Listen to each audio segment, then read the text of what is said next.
Buenos días.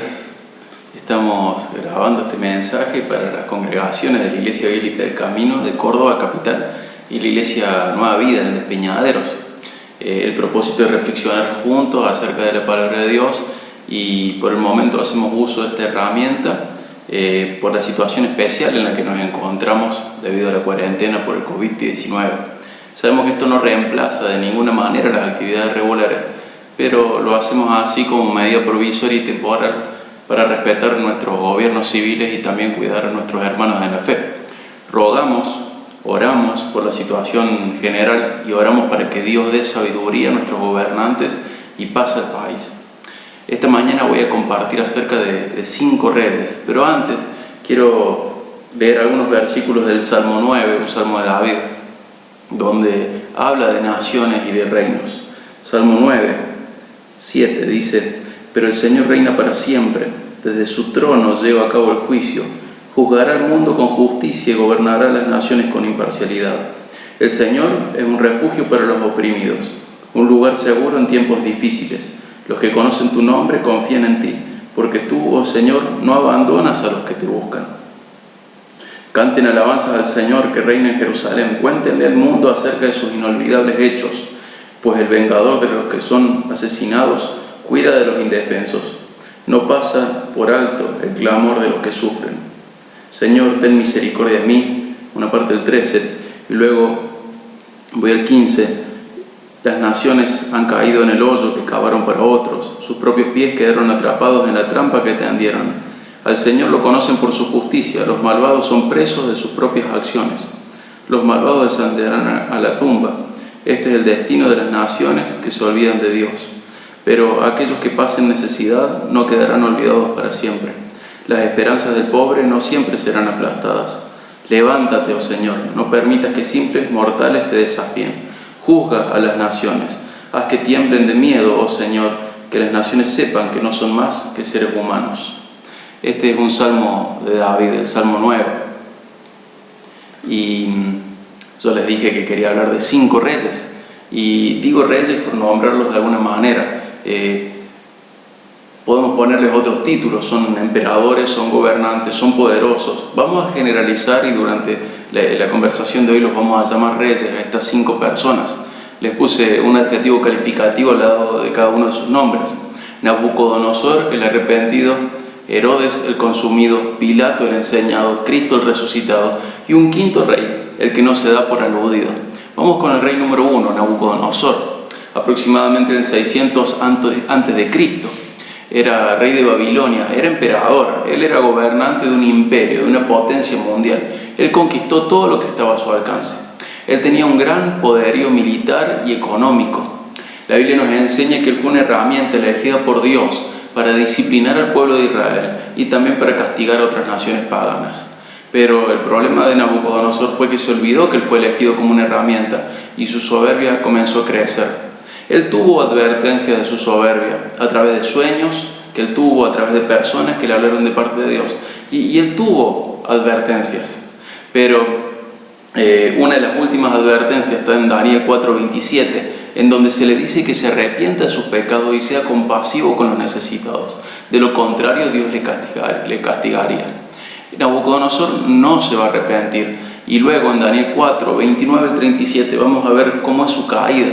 Dice el 29 que un año después de esta advertencia, así comienza el 29 y sigue, ¿no? Hasta el 37, pero un año después de esta advertencia, él se levanta en su propio palacio y se asoma a la azotea, se asoma a la terraza, y caminando por la terraza, él dice: ¿no es esta la gran Babilonia que yo he edificado como residencia real, con la fuerza de mi poder y para la gloria de mi majestad? Y mientras contemplaba la ciudad, dice otra traducción, dice: miren esta grandiosa ciudad de Babilonia. Edifiqué esta hermosa ciudad con mi gran poder para que fuera mi residencia real a fin de desplegar mi esplendor majestuoso. Obviamente estamos viendo una persona haciendo una declaración de sus logros, pero relacionándola a su soberbia. Mientras él hablaba, nos cuenta la Biblia, en lo que sigue de Daniel 4, que una voz del cielo le dijo que quedaría humillado, que él iba a vivir como un animal salvaje en el monte, hasta que él reconociera que Dios es el Dios verdadero, es quien reina sobre los reyes de la tierra y que da reinos a quien él quiere para hacer cumplir sus propios propósitos, los propósitos de Dios. Por su soberbia, Nabucodonosor quedó destituido de su majestuosidad. Luego de 7 años de vivir como un salvaje en el monte, dice la Biblia que comía pasto, que tenía el pelo como plumas ya, y tenía las uñas como garras.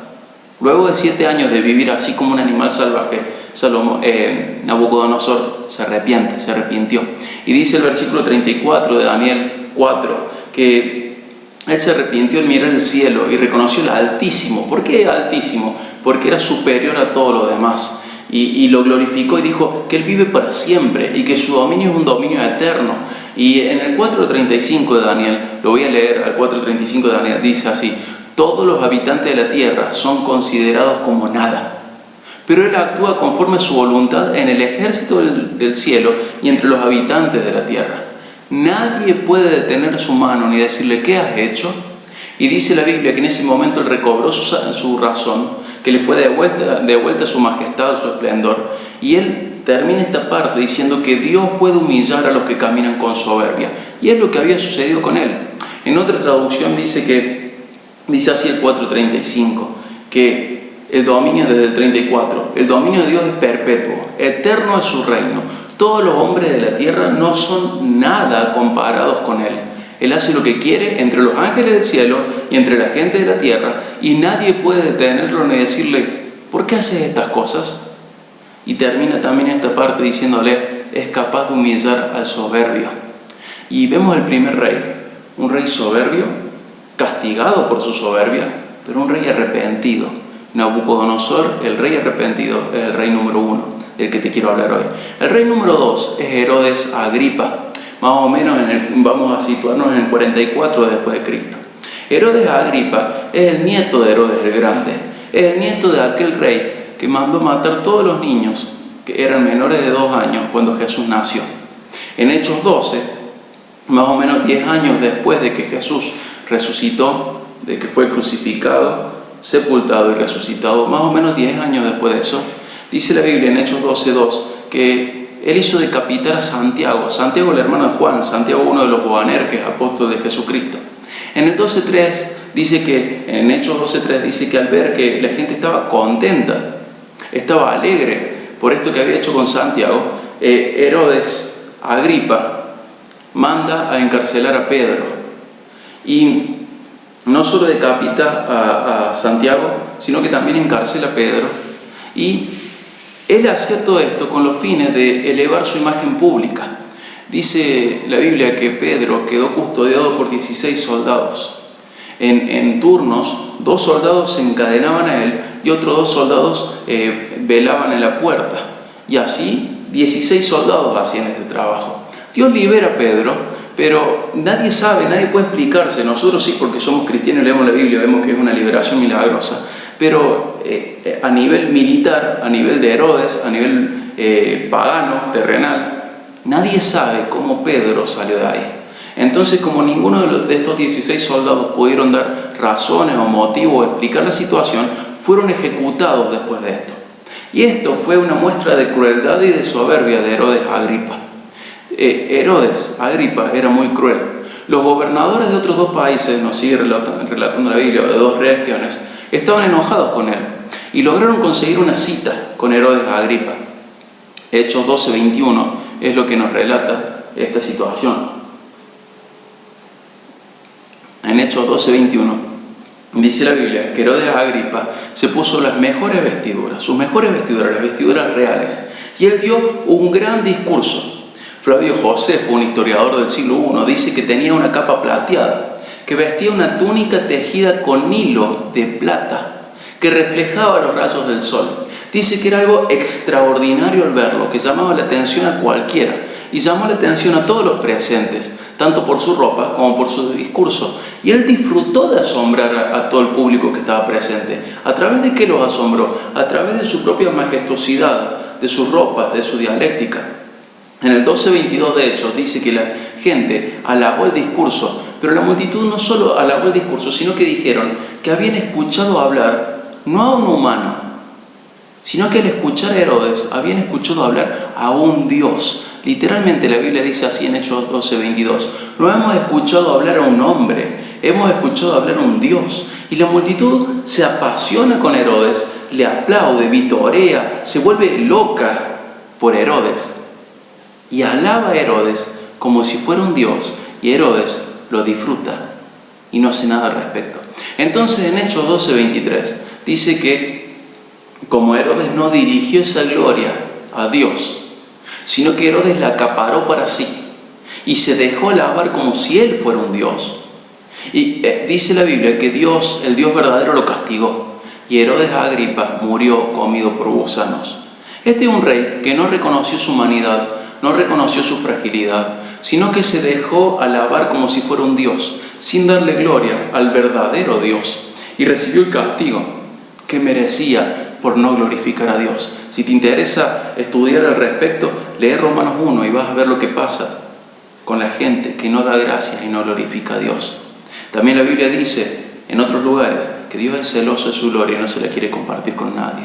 Acá Herodes es castigado por no reconocer su fragilidad, no reconocer su humanidad, no reconocer su vulnerabilidad, y él aceptar esta alabanza como si él fuera divino, como si él fuera Dios. Y Dios, el verdadero Dios, lo castiga. Y dice la Biblia que en ese momento es castigado por Dios. Y dice la historia, Flavio Josefo nos cuenta que 5 días después, Herodes Agripa muere a la edad de 54 años de vida.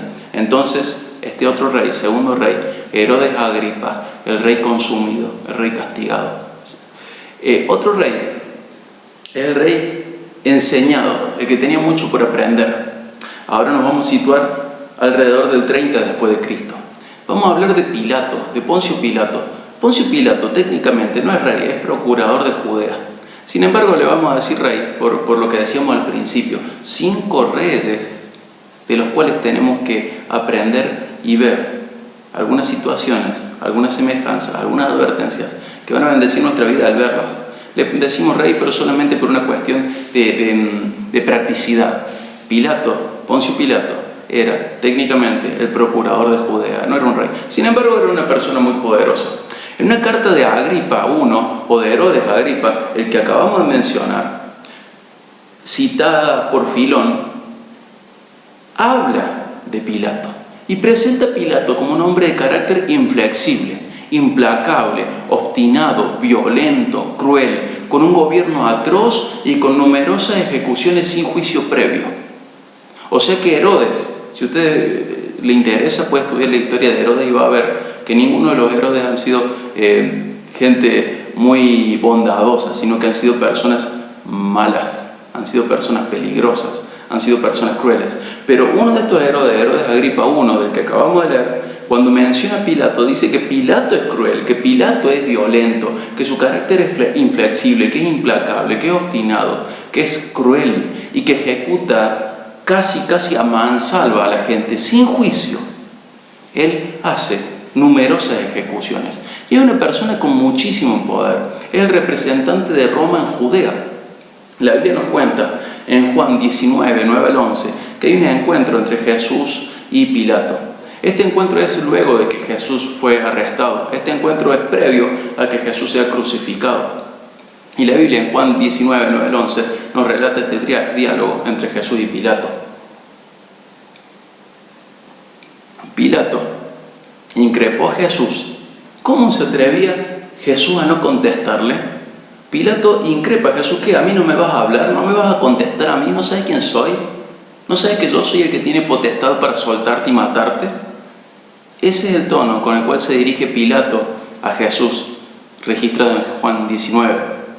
Pero Jesús le responde que la autoridad de Pilato era delegada y que fuera de esa derivación de poder, Pilato no tiene ninguna autoridad sobre Jesús. Todo lo que Pilato hiciera, todo lo que Pilato había hecho, todo lo que Pilato va a hacer, está controlado, está limitado por alguien superior a él, que no es César, es Dios mismo. Pilato tenía poder porque Dios así lo había decidido. Y aunque fuera mucho poder, su poder era derivado, era delegado, su poder estaba limitado. El único que tiene verdadero poder es aquel que está sobre todos. Es el que es realmente soberano, el que hace lo que realmente quiere. El único libre de hacer todo lo que quiere es Dios. Pilato es este rey, entre comillas, procurador de Judea, pero este rey enseñado, Pilato tenía mucho que aprender. Se había tomado atribuciones sobre la vida y la muerte de otros, pero en realidad solo era una simple herramienta más del Dios verdadero. Pilato, el rey enseñado. Y vamos al cuarto rey, el rey resucitado. Supongo que sabes de quién estoy hablando. Hoy mismo, domingo, celebramos este rey de una manera especial, aunque nosotros los cristianos lo celebramos semanalmente y también diariamente. Pero este domingo es especial porque tenemos un motivo extra, no un motivo extra, una situación extra, mejor dicho, para celebrar la resurrección de este rey, el rey resucitado. Jesús es el rey que resucitó. En 1 Corintios 15, 3 al 4, Pablo, y me gusta decirlo así, Dios a través de Pablo dice que Jesús murió por nuestros pecados, fue sepultado y también resucitó, y todo esto fue cumpliendo las profecías que había sobre su vida, sobre su muerte y sobre su resurrección.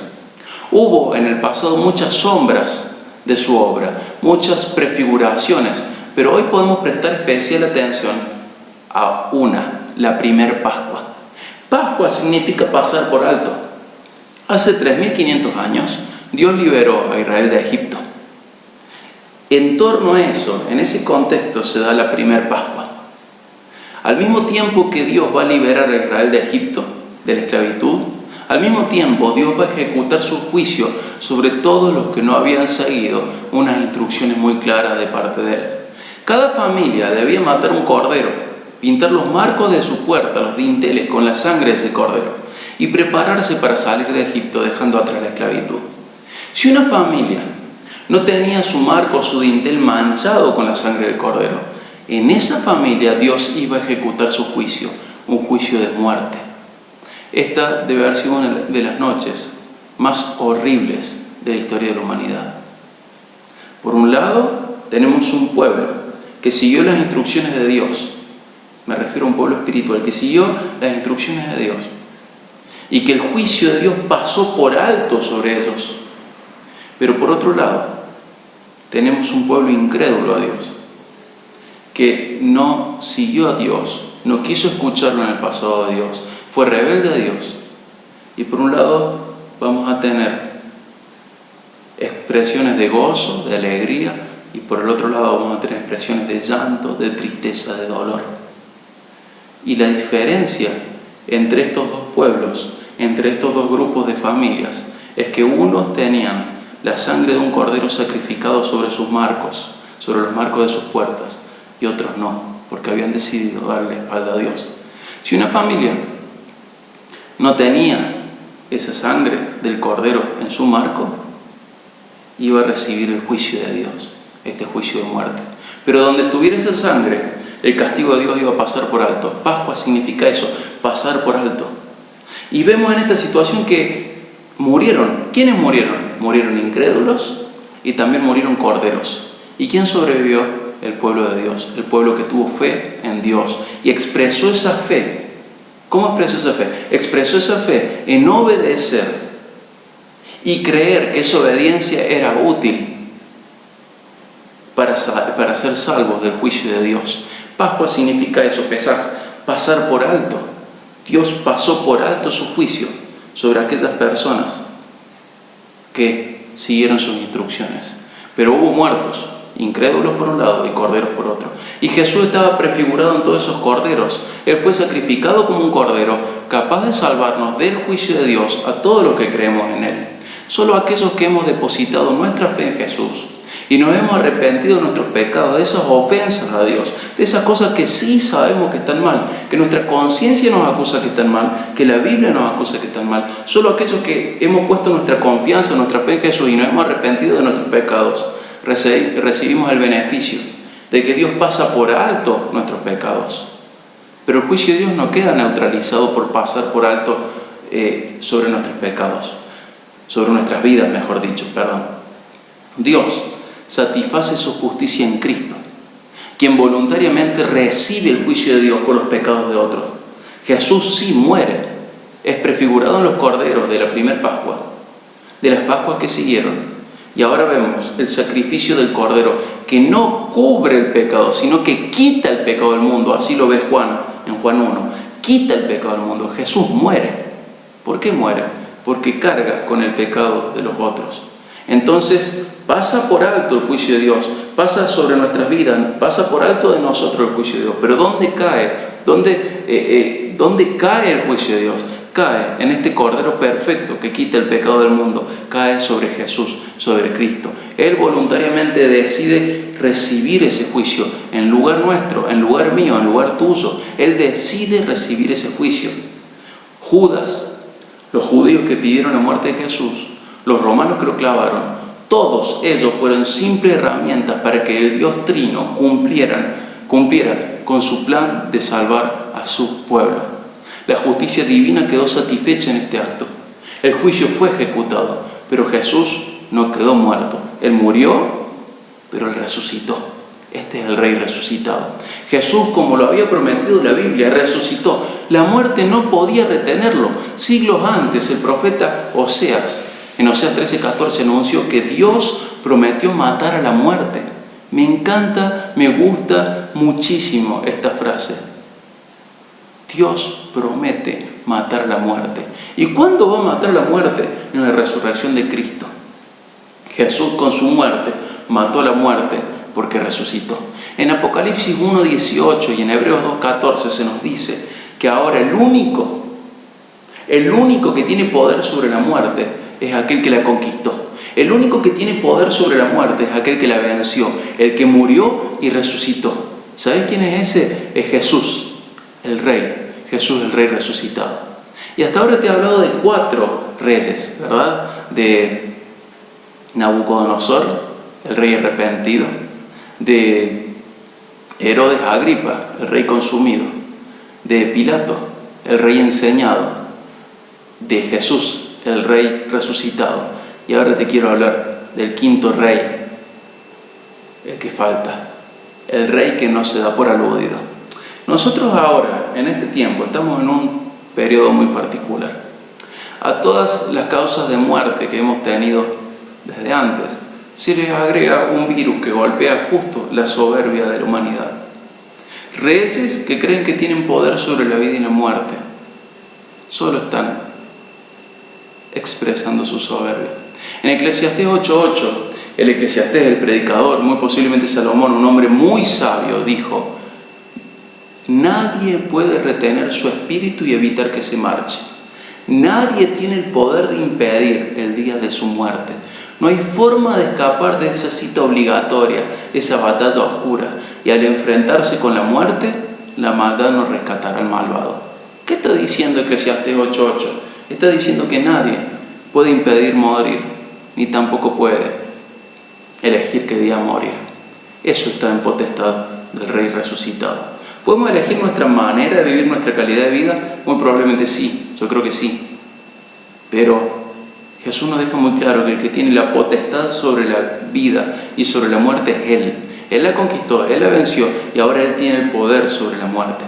En Mateo 6:27 Jesús dice así: ¿quién de ustedes, por ansioso que esté, puede añadir 1 hora al curso de su vida? En otra traducción dice: ¿acaso con todas sus preocupaciones pueden añadir un solo momento a su vida? Es una pregunta retórica. Lo que Jesús está diciendo es que nadie puede alargar su vida. El día de nuestra muerte ya está fijado. Entonces deberíamos estar tranquilos. A pesar de lo que acabamos de leer en Mateo 6:27 y en Eclesiastés 8:8, sin embargo, hoy existe un rey, el que no se da por aludido.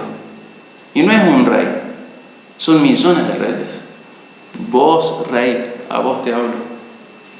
No seas como Nabucodonosor, que alimentó su soberbia por los logros que el Dios verdadero le dejó conquistar. Sean títulos, propiedades, posesiones o incluso un entorno familiar. No seas soberbio. Reconoce que toda buena dádiva viene de Dios, todo regalo bueno, toda cosa buena en la vida, incluso el latido del corazón que ahora estás disfrutando, la respiración que estás disfrutando, todo lo bueno ha sido dado de parte de Dios. Todo lo bueno en tu vida, tiene una fuente primaria y excluyente a todas las otras: Dios. No seas como Nabucodonosor en eso, no seas soberbio, sé como Nabucodonosor en otra cosa, arrepentite. No seas como Herodes Agripa, creyendo que tu valor personal es superior al del resto de los mortales. Reconoce que solo sos uno más del montón, como yo, como otros. No seas como Herodes Agripa, que no fue agradecido a Dios y no le glorificó, y se dejó alabar y glorificar sin pensar en Dios, sino solo en alimentar su propia autoestima. No seas como Herodes Agripa. Tampoco seas como Pilato, ignorante, creyendo que controla cosas que no puedes controlar, solo porque otros humanos le han dado títulos de autoridad. No puedes controlar nada. Vos, rey o reina, que haces lo que querés con tu vida, con tu sexualidad, con tu matrimonio, con tu familia, incluso con tu iglesia y tu manera de entenderla. Vos, que ejerces cierto señorío sobre tu vida, arrodíllate frente al Rey resucitado, sométete a su ley, camina en sus pasos, refleja su carácter. Deja tu corona a los pies del verdadero Rey, de aquel que resucitó. Él es el único y verdadero Rey. Él venció la muerte, Él es invencible. ¿Estás seguro de que querés ser rebelde y pelear contra Él? Depone tu rebelión. Por favor, corre a Cristo pidiendo perdón. El Salmo 9, 19 al 20, contiene una oración de David que está siendo respondida ahora una vez más. Dice así: levántate, oh Señor, no permitas que simples mortales te desafíen. Juzga a las naciones, haz que tiemblen de miedo, oh Señor, que las naciones sepan que no son más que seres humanos. ¿Acaso el virus que te tiene acorralado no te está recordando que sos solo un simple humano? Entonces, ¿no deberías hacer las paces con tu Creador? ¿No deberías deponer tu rebelión y entregar tu corona, Rey que no te das por aludido, y dejar de reinar sobre tu vida y reconocer su señorío? Dice David, pidiéndole a Dios que las naciones sepan que no son más que seres humanos. Sos un simple humano y tienes que reconocer tu condición de vulnerabilidad y fragilidad y no ser como Herodes Agripa, que creyó que era un Dios. Sos un simple humano y gloria a Dios por este virus que nos acorrala para recordar las verdades eternas, recordar lo que realmente tiene trascendencia, recordar lo realmente valioso. Gloria a Dios por este virus que nos recuerda lo frágiles y vulnerables que somos. Gloria a Dios por este virus que hace que nuestras coronas se opaquen y que busquemos en la Biblia lo que tenemos que hacer, que seamos guiados por el Espíritu Santo para poder entender la ley de nuestro Dios y ponerla en práctica. Gloria a Dios por esta pandemia que nos pone de rodillas frente a nuestro Rey resucitado. Gloria a Dios porque esta pandemia nos ubica frente al verdadero Rey y nos baja al lugar al que pertenecemos. Somos simples humanos. Si no confías en Él hoy para salvación, te ruego que depongas tu rebelión y vayas a Él en arrepentimiento de tus pecados y confianza en Él. Si vos ya confías en Él para salvación, pero seguís agarrando tu corona una y otra vez, haz una cosa: agarra tu corona y ponela a los pies de Cristo. Él es digno de que vos reconozcas su señorío y que te sometas en cada área de tu vida, tu economía, tu familia, tu matrimonio, tus amistades, tus hobbies, tus pasatiempos, tu vocabulario, tu dieta, todo, incluso tu manera de entender y de ser iglesia, todo, somételo a Él, no sigas siendo rebelde. Insisto, este Rey venció la muerte. ¿Vos crees que podés hacerle frente y salir vencedor? No seas rebelde a este Rey. Pero para quienes ya confían en este Rey resucitado, quienes ya creen en este Rey resucitado para salvación, quiero decirles dos cosas. Una para recordar y otra para practicar. Para recordar, primero, en 2 Timoteo 2:12 y en Apocalipsis 5:10, dice que nosotros, los reconciliados con Él, se nos promete reinar también con Él. Y un día vamos a estar para siempre con Él, reinando con Él, bajo Él, pero con Él. Qué bueno saber que el peor golpe de nuestro enemigo, el peor golpe que nuestro enemigo puede dar, es un golpe que a nosotros, los redimidos, nos lleva a casa para siempre y para reinar con nuestro Rey. Insisto, qué bueno saber que el peor golpe que nuestro enemigo nos puede dar es un golpe que a nosotros, los salvos, los redimidos, los creyentes, los cristianos, ese golpe nos lleva a casa para siempre, para estar con nuestro Rey reinando por siempre. Entonces esta es la primera cosa que te quiero recordar. Está en 2 Timoteo 2:12 y en Apocalipsis 5:10. La segunda cosa que te quiero decir es para practicar. Y vamos a pensar en 1 Pedro 5, 6 y 7. Muchos de ustedes ya lo saben de memoria, pero qué difícil es practicarlo. Dice, así que humíllense ante el gran poder de Dios y a su debido tiempo Él los levantará con poder. Pongan todas sus preocupaciones y ansiedades en las manos de Dios, porque Él cuida de ustedes. ¿Te das cuenta de esto? Humíllate ante el gran poder de Dios. Él a su debido tiempo te va a levantar con honor. Pone todas tus preocupaciones, todas tus ansiedades en las manos de Dios. ¿Por qué? Ahí tenés el motivo en 1 Pedro 5:7. Porque Él cuida de vos. Hermano, tanto vos como yo tenemos muchas preocupaciones en este momento.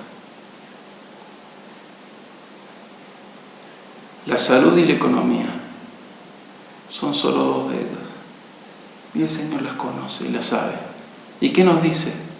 Que las pongamos en sus manos. ¿Por qué? Porque Él cuida de nosotros. Tu Rey, el resucitado, el victorioso frente a la muerte, cuida de vos cuida y cuida de mí. Entonces, caminemos esta vida siguiendo sus pasos, confiando en Él, sabiendo que Él cuida de nosotros. Y también que un día llegaremos a la plenitud de bendición en la que Él está disfrutando ahora mismo. Hermanito, hermanita, hermana, camina con fe en Él. No tengas miedo. Él cuida de vos. Estamos vivos, estamos yendo a casa. Estamos vivos y estamos yendo a casa. Estamos cada día más cerca de encontrarnos con nuestro Rey, el Rey resucitado. Él también venció la muerte, no solo para Él, sino también para nosotros. Y como dice 1 Corintios 6:14 y 2 Corintios 4:14, Él venció la muerte, Él resucitó y también nos resucitará con Él. Dios te bendiga muchísimo. Yo voy a orar ahora por mi cuenta, pero te animo a hacer lo mismo en donde estés. Dios te bendiga. Camina con Él, sin miedo, con esperanza. A Él sea toda la gloria por siempre. Él vive por siempre. Y si crees en Él para salvación y has ido a Él en arrepentimiento y fe, vas a vivir con Él para siempre. Dios sea con vos. Gracia y paz.